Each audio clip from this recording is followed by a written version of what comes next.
Evelyn Morrison had long accepted her fate.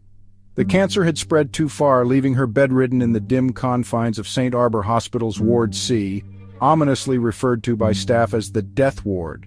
The name was an inside joke, a grim nod to the fact that patients here rarely left alive.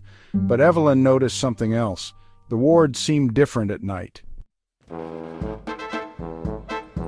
By day, the staff bustled with clipped efficiency, attending to patients, charting vitals, and providing the cold comfort of routine. But as dusk fell, they were replaced by another team. Nurses in pristine white uniforms emerged from shadows as if conjured by the moonlight. Their movements were eerily synchronized, their footsteps silent on the tiled floor. At first, Evelyn thought it was the drugs. The chemotherapy and painkillers often left her disoriented, blurring the lines between reality and hallucination. But the disappearances began to stack up. Evelyn shared the ward with 6 other patients. She'd grown fond of Arthur, a jovial old man who still managed to crack jokes despite his failing heart.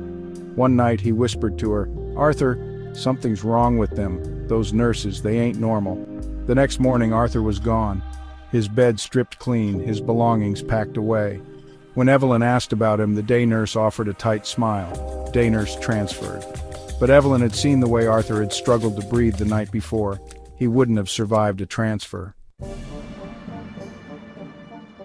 That night, Evelyn stayed awake. She kept her eyes half closed, pretending to sleep as the night nurses moved from bed to bed. Their hands, pale and slender, hovered over each patient's body. Evelyn swore she saw tendrils of light, pale, almost ethereal, being pulled from the patients and absorbed into the nurse's hands. One of them paused at her bed. Evelyn's heart raced as a cold hand brushed her forehead. She fought the urge to flinch, keeping her breathing slow and steady. The nurse murmured something in a language she couldn't understand. After a moment, the hand withdrew and the nurse moved on. By dawn, another patient was gone. Evelyn decided she had to know the truth.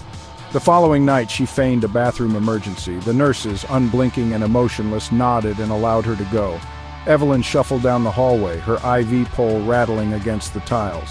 The sound of chanting drew her to a door marked "Staff Only." She pushed it open just a crack and peered inside. The room was lit by a pulsating red glow. The nurses stood in a circle around a table where a lifeless body lay, Arthur's. The chanting grew louder as one of them reached into his chest, pulling out a glowing orb. It pulsed like a heartbeat, growing dimmer as it left his body. Evelyn gasped. Heads turned toward the door, their eyes burning like coals. She ran. Her frail body screamed in protest as she stumbled back to her bed, pulling the covers over herself just as the door to the ward creaked open. The nurses entered, their presence colder than the sterile air. "You've seen too much." The next morning, Evelyn awoke to sunlight streaming through the window. Her day nurse smiled warmly as she checked Evelyn's vitals. "You're looking better today, Mrs. Morrison." But Evelyn knew the truth. Her soul had been marked and night was coming. Was